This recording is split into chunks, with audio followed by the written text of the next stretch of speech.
안녕하세요. 달빛 아래 도담도담 속삭여주는 도담이입니다.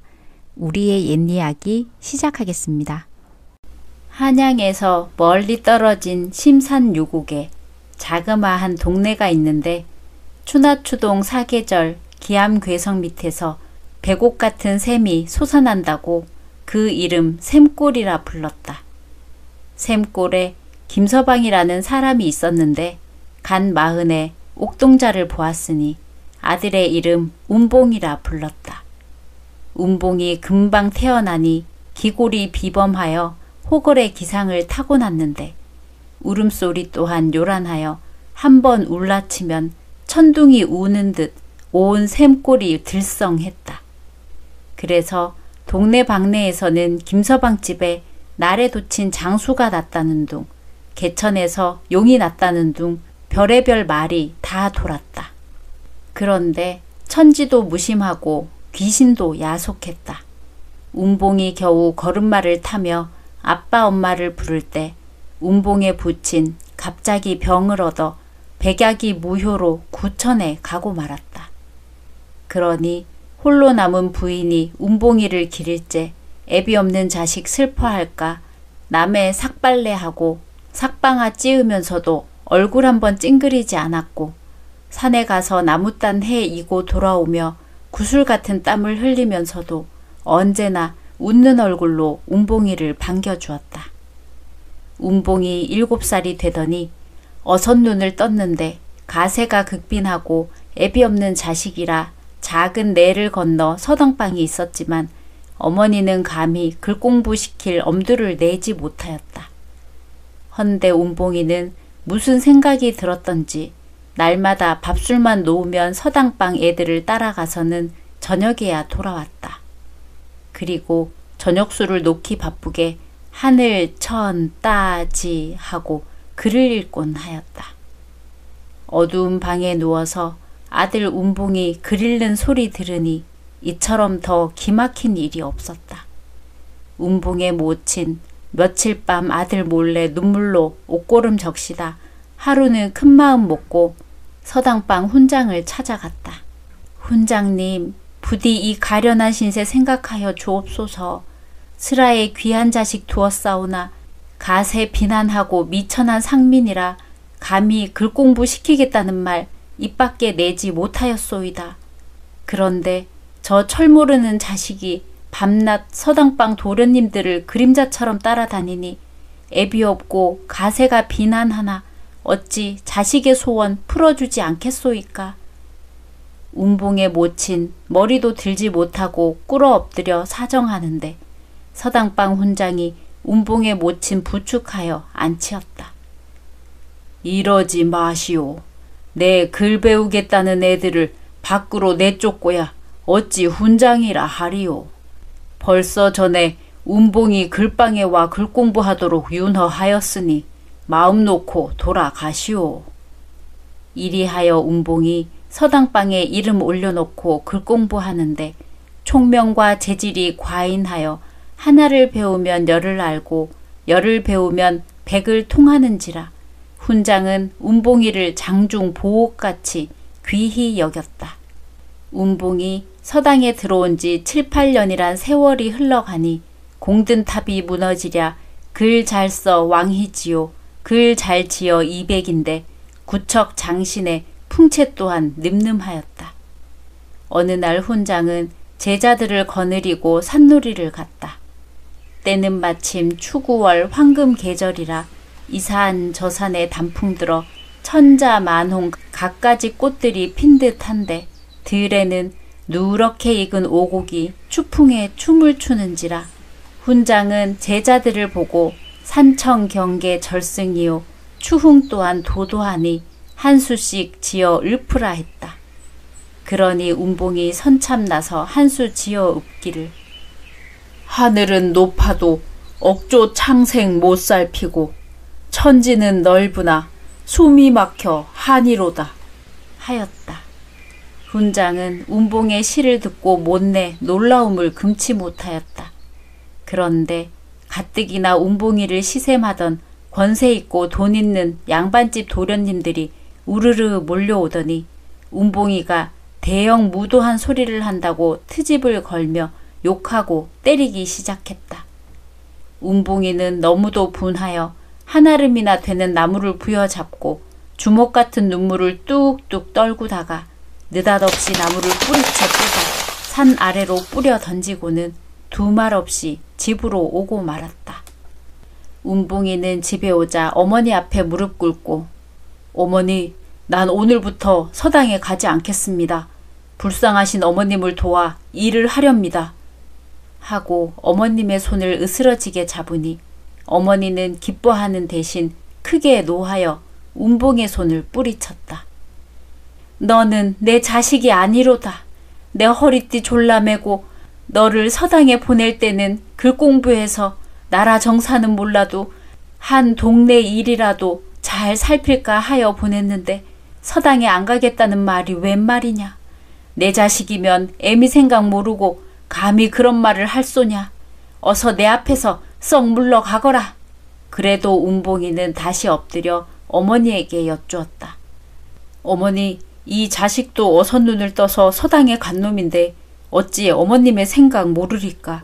하오나 양반 쌍놈이 하늘과 땅 같은 세상에 과거 한번 못 보겠으니 더 배운들 어찌 어머님의 뜻을 이루오리까.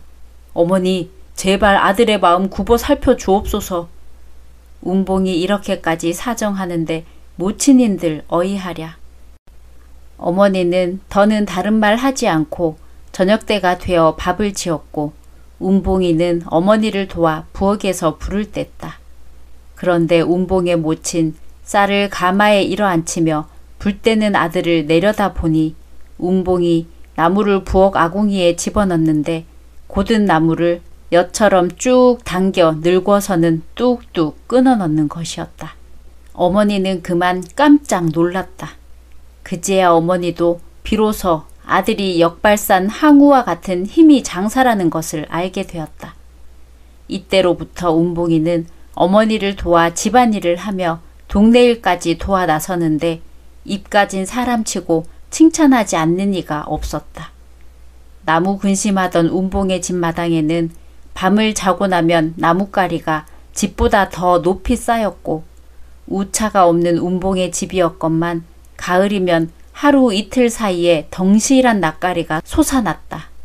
걸핏하면 가난한 사람들에게 행패를 부리던 양반 부자나 불안당들이 운봉의 이름만 들어도 벌벌 떠는 바람에 샘골 동네 사람들은 허리를 펴고 살게 되었다.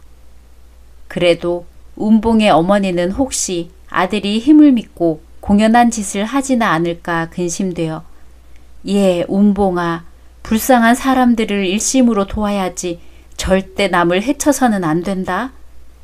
라고 하면 그때마다 운봉이 하는 말이 어머니, 근심하지 마옵소서. 호랑이 힘세다고 임금 노릇하리까 의리에 어긋나는 일 행하지 않을 테니 안심하옵소서 라고 했다. 그런데 운봉이 서당방에서 나온 이듬해 여름 갑자기 샘골 동네에는 몹쓸 병이 돌기 시작했다. 그 병에 걸리기만 하면 백약을 써도 무효하고 무당 불러다 구슬해도 소용없었다. 한 집, 두 집 드러눕기 시작하여 한 사람, 두 사람 죽어나가더니 그 몹쓸 병이 온 샘골 동네에 쫙 퍼져나가기 시작했다. 온 동네가 한숨과 눈물이었다. 운봉이는 그 병을 힘으로는 고칠 수 없는지라 속만 태우고 있었다. 바로 이때 서당방 훈장이 운봉이를 찾아왔다. 운봉이는 훈장님을 보자 스승님, 무슨 일로 스승님께서 저를 찾아오셨습니까? 스승님이 저를 부름은 도리에 맞는 일이오나 스승님이 절 찾아왔으니 죄를 졌소이다.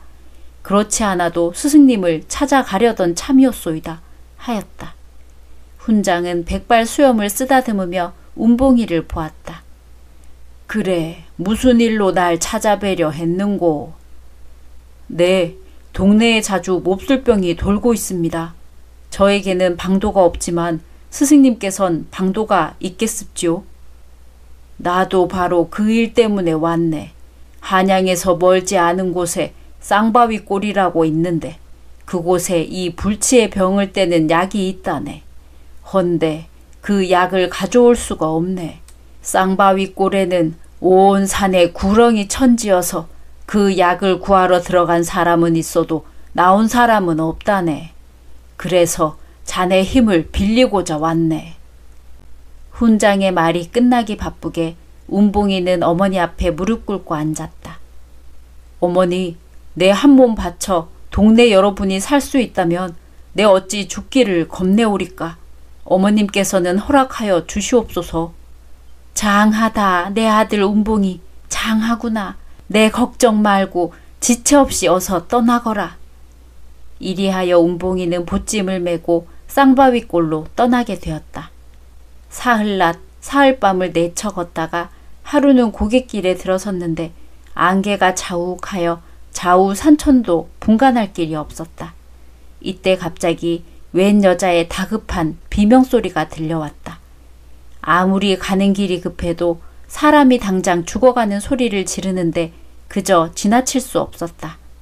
운봉이 급히 소리나는 곳으로 가보니 콩밭 옆에서 황소 같은 범이 시뻘건 아가리에 여인의 삼단 같은 머리채를 잡아물고 으릉거리고 있었다. 운봉이는 더 생각할 새도 없이 천둥 같은 모진 고함을 지르며 달려들어가 범의 꼬리를 잡아채니 범의 꼬리가 뭉청 빠져나왔다. 그 바람에 범은 물었던 사람을 내버리고 운봉이한테 덮쳐들었다. 운봉은 몸을 획 돌려 빼며 범이 땅에 떨어지는 순간 그놈의 등을 타고 목덜미를 힘껏 눌렀다. 운봉이가 호랑이의 목덜미를 어찌나 눌렀던지 호랑이는 대번에 피똥을 싸며 네 발을 뻗어버렸다. 그제야 운봉이 범에 물린 여인에게 가보니 그 여인은 김을 매다가 호랑이에게 잡혔고 호미를 진 채로 입고 갓난아기가 기절한 어미 품에서 발버둥치며 울고 있었던 것이었다. 운봉이는 우는 아기 품에 안고 기절한 여인 등에 업고 인가를 찾아 다름질쳤다. 운봉이 멀지 않은 곳에 인가가 있는 것을 보고 오금에 불을 일구는데 마침 한 농부를 만났다. 여보시오 농부, 이 부인이 네 집 부인이고 이에 네 집 애인지 모르겠소? 그 농부가 어린애와 부인을 보더니만 아이쿠 이게 웬일이냐면서 풀썩 주저앉아 통곡하였다. 여보시오 농부, 앉아서 울고 있으면 무엇하오? 어서 부인이나 구하시오. 내 갈 길이 바빠 더 돕지는 못하오. 콩밭에 가면 내가 잡은 범이 있으니 가죽을 벗겨 팔면 부인의 병구화는 될 것이오. 자, 나는 가오. 운봉이 말을 마치고 떠나려 하니 농부가 운봉의 옷자락을 쥐고 놓지 않았다. 죽어 백골이 되어도 이 은혜 잊을 길 없는데 아무리 가는 길이 바쁘기로 밥 한 술 안 뜨고 물 한 모금 안 마시고 가다니 웬 말이시오.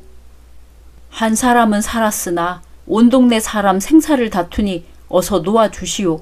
그러면 성함 척자라도 남겨주소. 이후에라도 내 머리 뽑아 신삼아 올리리다. 농사 짓는 시골 사람에게 성함이란 당치 않소. 부디 부인 병구한 잘하고 어린 자식 곱게 키우시오.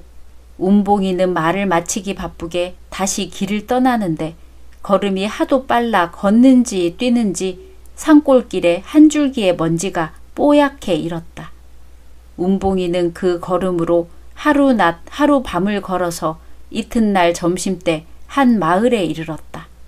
배가 출출하여 한 집 뜰락에 들어서려는데 사람을 자끈자끈 내리패는 소리와 매맞는 사람이 사람 살려 달라는 아우성 소리가 들려왔다.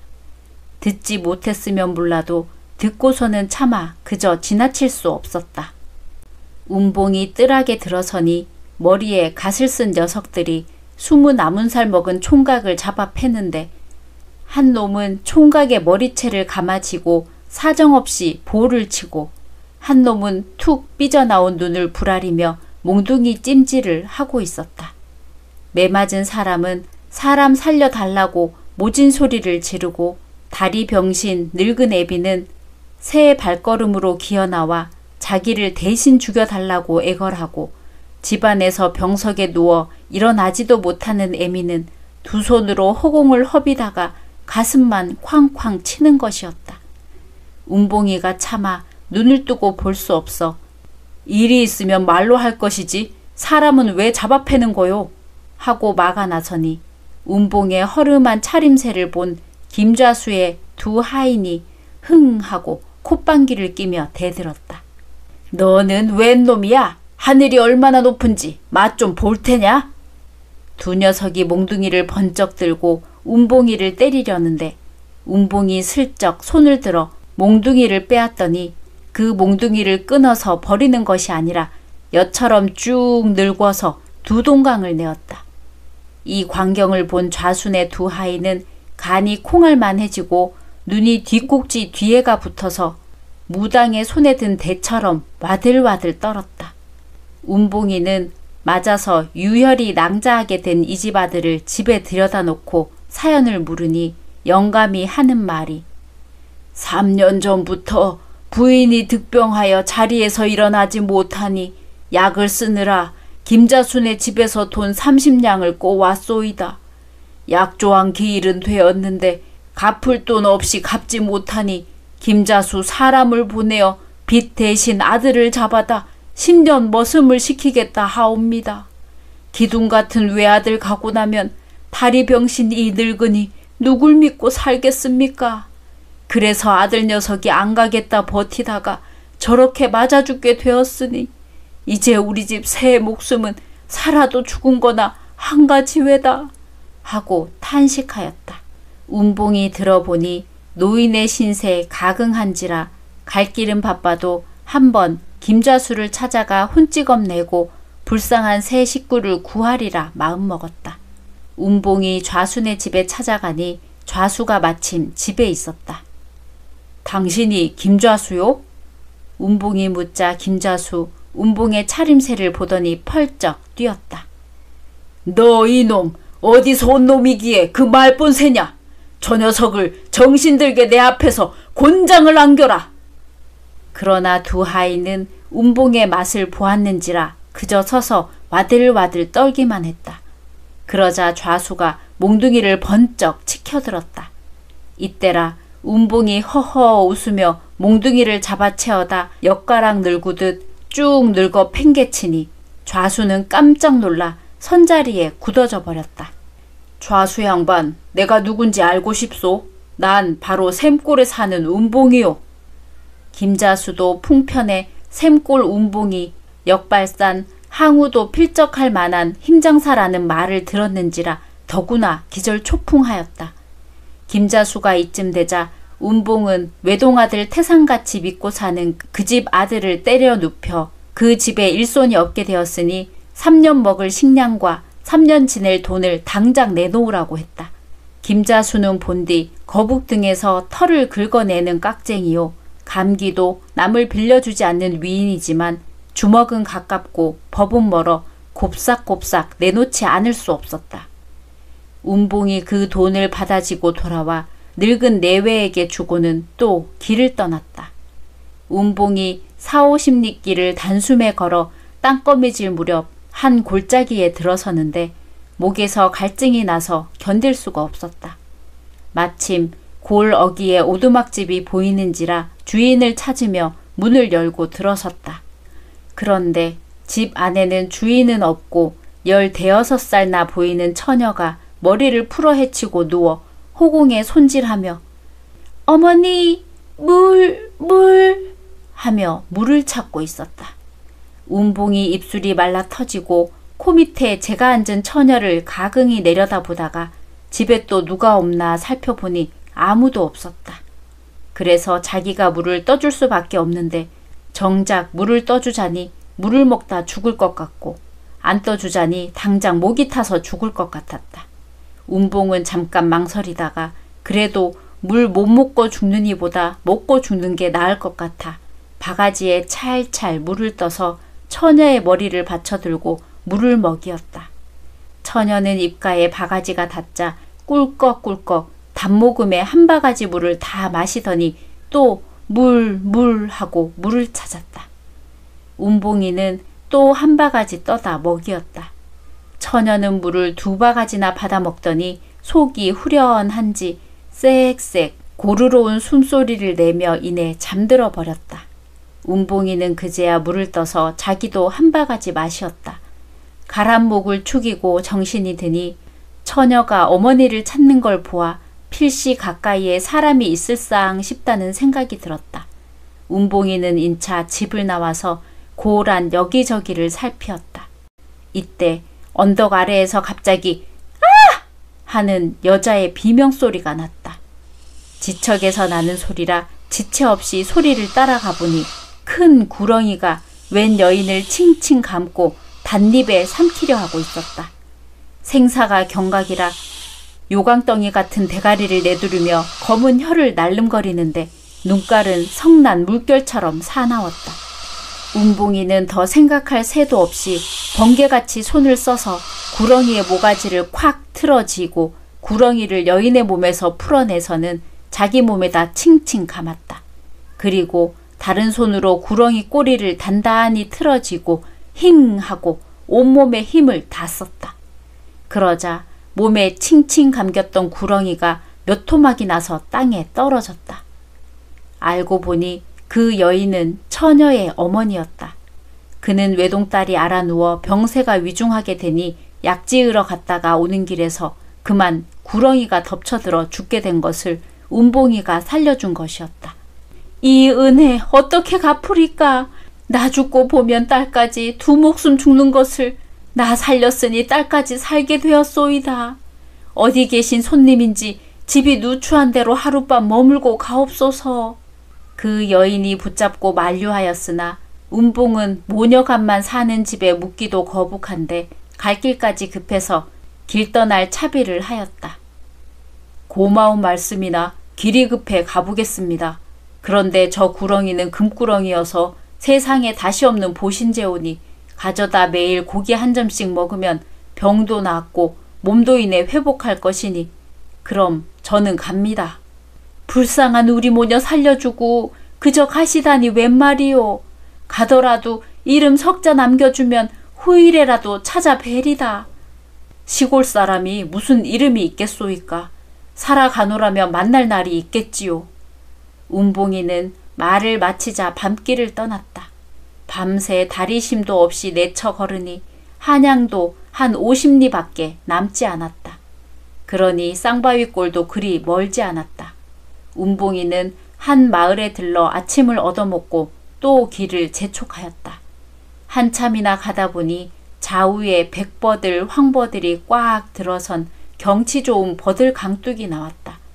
운봉은 버들 강둑 그늘에서 다리심하면서 강둑을 감돌아 흐르는 냇물소리도 들어보고 싶었지만 쌍바위골이 멀지 않은지라 걸음을 재촉하였다. 이때 이상하게도 버들 강둑에서 캐드득 캐드득 하는 웬 여자의 웃음소리가 들려왔다. 인가도 없는 강둑에 웬 사람일까 하는 생각이 드는데 또 웃음소리가 나고 뒤미쳐 쏵쏵 하는 바람소리와 함께 누린내가 확 풍기었다. 소리나는 곳으로 가보니 성마돌 같은 너럭바위 위에 검은 줄이 쭉쭉 그려진 호랑이가 버티고 앉아 제가 물어다 놓은 웬 여인을 노려보고 있었다. 호랑이에게 잡힌 여인은 간이 뒤집힌 듯 허파에 바람든 듯 캐득캐득 웃는 것이었다. 호랑이에게 잡혀서 정신없이 웃고 있는 사람은 여인인데 몸에는 비단을 두르고 있었다. 운봉이는 죽는 사람 놔두고 갈 수 없어 호랑이를 노려보고 있다가 호랑이가 또 허공에 솟았다 떨어지는 순간에 번개같이 뛰어들어가 2 손으로 호랑이의 모가지를 누르고 한 발로 호랑이의 허리를 내리밟았다. 운봉이가 어떻게나 힘이 셌던지 호랑이는 찍소리 못하고 대번에 늘어져 버렸다. 운봉이가 호랑이를 잡아 죽였을 때 호랑이에게서 잡혀온 여인은 그만 정신을 잃고 쓰러졌다.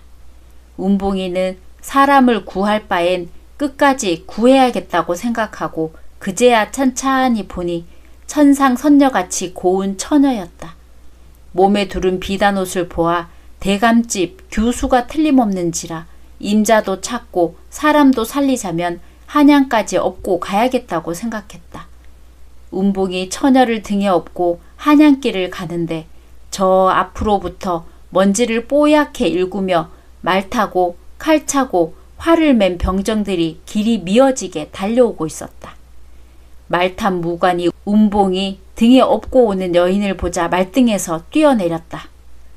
당신은 웬 사람이오? 보면 모르겠소. 어느 대감집 교수를 호랑이한테서 빼앗았소. 가는 길이 급하니 어서 길이나 비켜주오. 그 무관은 대감집 교수라는 말에 운봉의 등에 업힌 여자를 찬찬히 보더니만 소리를 지르며 운봉의 손을 맞잡는 것이었다. 고맙소이다. 저희들은 상감마마의 분부받고 호랑이에게 잡혀간 공주님을 구하러 떠난 사람들이외다. 그대 공주님을 구하였으니 나라의 기쁨이외다. 자, 상감마마께서 기다리시니 어서 궁전으로 가시외다. 운봉이는 이 말을 듣고 기뻐하며 공주를 정히 내려 눕히었다. 갈 길이 급한데 마침 잘 되었소이다. 지체 말고 공주 아씨를 궁전에까지 모셔 가시구려. 소인은 어머님과 마을 여러 사람들이 생사를 다투고 있어 더는 돕지 못하고 가옵니다. 운봉이 말을 마치기 바쁘게 걸음발을 다그치는데 아무도 막지 못했다. 운봉이 쌍바위골로 들어설 때 궁에서는 경사가 났다. 15야 밝은 달밤에 달구경하러 후원에 나왔다 담을 날아넘은 대호에게 잡혀간 공주가 구사일생으로 살아왔으니 온 궁안이 발칵 뒤집히는 판이었다. 임금은 죽은 줄로만 알았던 딸이 살아 돌아온 것이 꿈만 같은데 더구나 딸을 구해주고도 갈 길이 바쁘다며 연기같이 사라진 사람의 소행을 생각하니 고맙기가 한량없었다.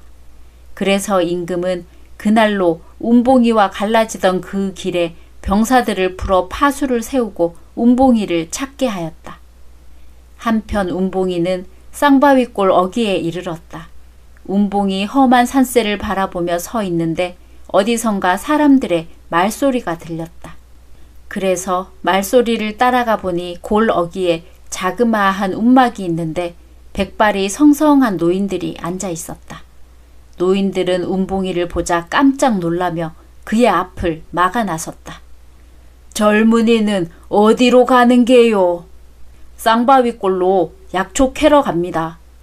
젊은이, 풍채를 보니 힘이나 쓸 것 같은데 쌍바위골엔 못 가오. 거기엔 대망이 욱실거리는데 범 같은 장사도 못 당한다오. 대망이란 놈은 대가리가 물동이만큼 크고 몸뚱아리가 물독처럼 실해서 사람을 통째로 삼키는 바람에 이곳에 들어간 사람은 있어도 나온 사람은 없소. 우리도 아들을 이 골 대망에게 잃고 여기 와 있소. 제 자식은 죽었지만 남의 자식 죽는 걸 가만히 눈뜨고 보겠소. 그래 우린 늙은 것들이 골 어귀를 지키며 들어가는 사람들을 말리는 것이니 부디 노인들의 말이라 흘려버리지 말고 들어주오. 백발이 성성한 노인들이 이렇게까지 말하며 막아서는데 운봉이 그저 뿌리치고 지나갈 수 없었다. 어르신들 고맙사옵니다. 하오나 어머님이 병석에 누워 계시옵고 마을 여러분이 생사를 다투고 있사온데 어찌 제 한 목숨 아끼오리까. 어르신들 저는 가옵니다. 운봉이 이렇게 말하고 쌍바위골 산에 접어드는데 불시에 흑운이 몰려들더니 장대 같은 비가 억수로 쏟아졌다. 그런데 그렇게 억수로 쏟아지던 비가 또 졸지에 끊기고 하늘에는 구름 한 점 없었다. 햇빛이 쨍쨍 내리쪼였다. 이때 운봉이 산을 쳐다보니 산에는 집채 같은 바위들이 온 산에 널려 있는데 비온 뒤라 바위마다 구렁이가 나붙어서 온 산이 번들번들하였다. 과연 듣던 말과 같이 바위도 셀 수 없고 대망도 그 수를 알 수 없이 많았다. 운봉이는 산세를 살피고 구렁이도 살펴보고는 구렁이와 싸울 궁리를 하고 있었다. 이때라 천화 만변하는 쌍바위골에는 또 검은 구름이 모여들고 번개치듯 천둥이 울더니 하늘이 밑창이 빠진 듯 비를 쏟아붓는데 눈앞이 새하얗게 돼서 아무것도 보이지 않았다. 천재 이루의 좋은 기회였다. 운봉이는 소나기 쏟아지는 틈을 타서 산 꼭대기에 올랐다.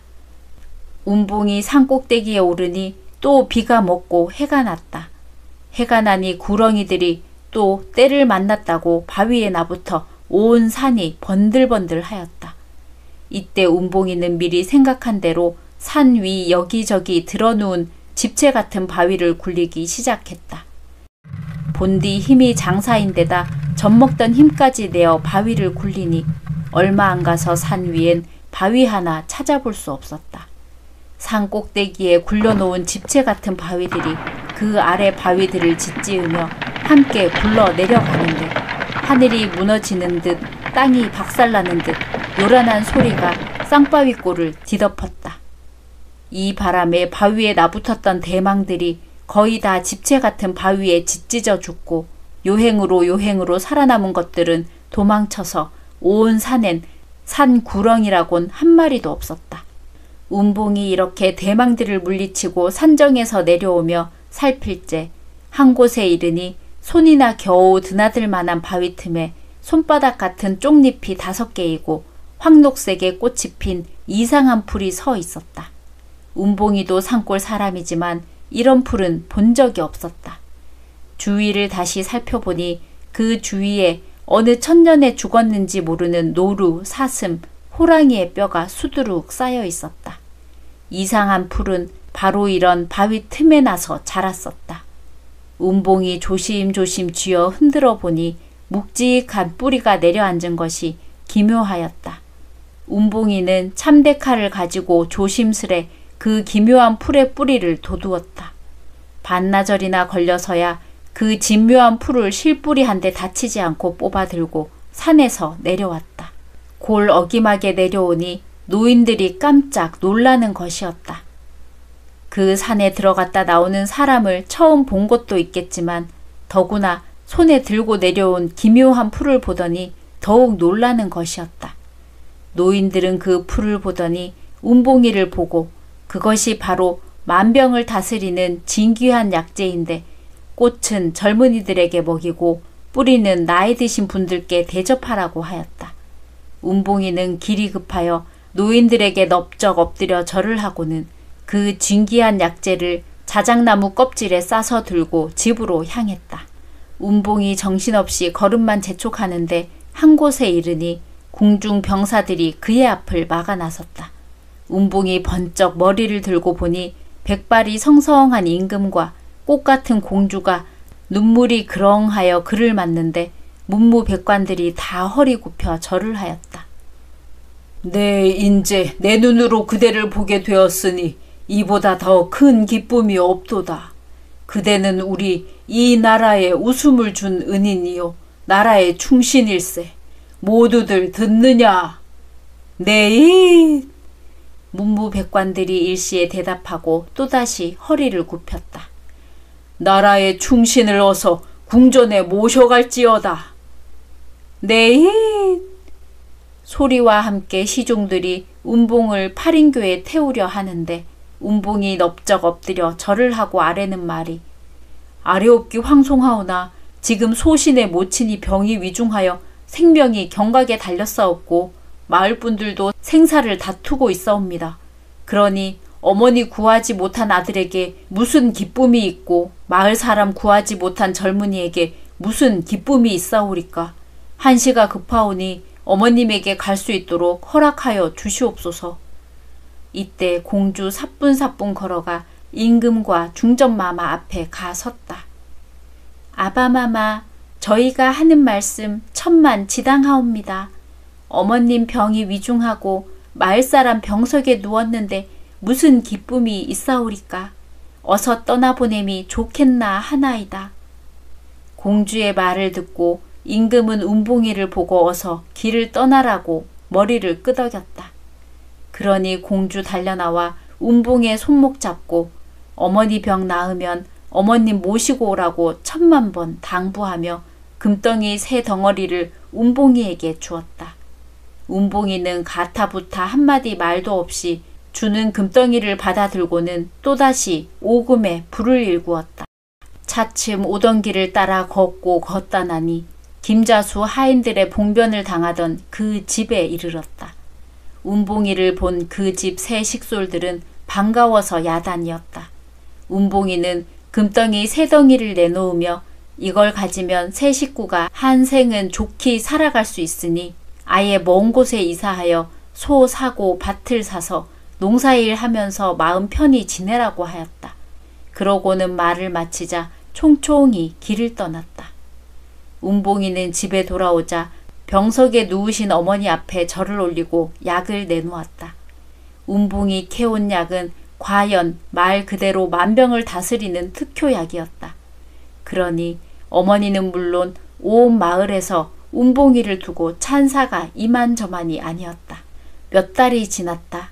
하루는 운봉이 산에 가서 나무 한 짐 해다 놓고 도끼를 들고 나무를 툭툭 패는데 머리가 하얗게 선 여인이 웬 처녀를 데리고 운봉이네 뜰하게 들어섰다. 처녀는 그의 딸인 모양인데 한창 꽃피는 나이라 그야말로 월태화용이었다. 그 여인은 나무 패는 운봉이를 한참이나 뜯어보더니 갑자기 운봉의 팔을 덥석 잡으며 울음을 터뜨렸다. 갑자기 닥친 일이라 운봉이 영문을 몰라 벙벙해 서 있는데 노치는 목이 메어 말은 못하고 그저 운봉의 손을 잡고 울기만 하였다. 그러니 운봉이 하는 말이 어르신 무슨 일로 이렇게 슬피 우시나이까? 제가 도와서 될 일이면 선뜻이 나서겠으니 어서 말씀이나 하여 주시오. 이때야 여인은 눈물을 씻으며 운봉이를 다시 쳐다보며 하는 말이 이 사람아 어쩌면 그렇게 어디 산다는 말 한마디 하지 않고 떠나서 우리 모녀를 이렇게 고생시켰나. 내 딸 구하고 나까지 구했으니 우리 이 두 목숨을 자네에게 맡기려고 왔네. 여인은 운봉이에게 두 모녀가 그의 도움을 받고 살아난 이야기며 그 뒤 운봉이를 찾아 헤매던 이야기를 하며 말하다가는 울고 울다가는 말을 이으면서 운봉이를 잡고 놓지 않았다. 운봉이 이 이야기를 들어보니 약해러 가는 길에 있은 일이 분명한데 딸까지 데리고 와서 아주 맡기겠다니 제가 대답해야 할 일이 아니라고 그들 모녀를 데리고 어머니 앞에 가 무릎 꿇고 그 자초지종을 다 아뢰었다. 운봉의 어머니는 듣고 나더니 다른 말 없이 맑은 물 한 사발 떠다 놓고 청실, 홍실을 늘어놓았다. 가세가 빈하여 물 한 사발 뿐이지만 어서 맞절을 하고 100년을 해로 하거라. 이렇게 되어 운봉이는 시골에서 이쁘장하게 피어난 한떨기 꽃과 같이 아름다운 시골 처녀와 100년 가약하고 두 늙으신 부모를 모시고 살아갔다. 그러던 어느 날이었다. 나라의 임금이 명을 내려 공주를 구한 사람을 찾는 방이 온 나라 방방 곳곳에 나붙었고 관가 사람들이 촌촌 마을에 나타나며 운봉이를 찾는다는 소식이 운봉의 귀까지 들려왔다. 이 일은 마을 사람은 물론 부모나 아내도 모르는 일이라 운봉이는 내색도 하나 내지 않고 제 생각을 하면서 눈만 뜨면 어디 나갔다가는 밤이 되어서야 집에 돌아왔다. 어느 날 운봉이는 밖에 나갔다 밤늦게야 집에 들어서더니 두 어머니 앞에 절을 올리고 아내를 불러 제 앞에 앉히더니만 아닌 밤중에 홍두깨 내밀듯 이 밤에 이사를 가자는 것이었다. 그러니 두 모치는 물론 아내까지 갑자기 놀라 그 연고를 물었다. 그러니 운봉이 약해러 가다 공주를 구한 이야기를 쭉 내려엮고 나서 하는 말이 나는 남이 어려운 일 당했을 때 그를 도와줬다고 해서 그 은혜를 갚아주길 기다리는 사람이 아니옵니다. 시골 서당방에서도 양반집 선비들에게 쫓겨나다시피 한 사람이 궁전에 가서 벼슬 하면 마음 편하리까? 그러니 시골 사람은 시골 사람대로 살아가는 것이 좋을까 하옵니다. 그래도 한나라의 임금이 부르는데 자치를 감춘다는 말이 웬 말이냐. 어머니, 제가 공주를 구해주지 않았던들 임금이 한 상민의 아들을 보기나 했겠습니까? 어머니, 어서 떠납시다. 시골 사람은 시골 사람과 살아야 마음이 편합니다. 한평생 시골에 살면서 힘이 자라는 대로 남을 도와줌이 이 아들의 소원이 오니 어서 피합시다. 운봉의 말을 들어보니 과연 도리가 있는지라 아내는 물론 두 모친들까지도 다른 말을 하지 않았다. 하여 이들 네 식구는 야밤 삼경에 지도새도 모르게 샘골을 떠나고 말았다. 그 후 샘골 사람들은 운봉이를 다시는 보지 못하였다. 그러나 아무 곳에서 어떤 사람이 여차여차하게 남을 도왔다는 이야기만 들으면 그 사람이 곧 샘골 동네 운봉이라고 믿고 너나 없이 운봉의 이야기를 하며 침이 마르도록 칭찬하였다. 그래서 운봉의 이야기는 사람들 입에 올라 옛 말로 남고 오늘에까지 전하여졌다. 오늘의 이야기는 여기까지입니다. 재미있으셨다면 구독, 좋아요 부탁드립니다.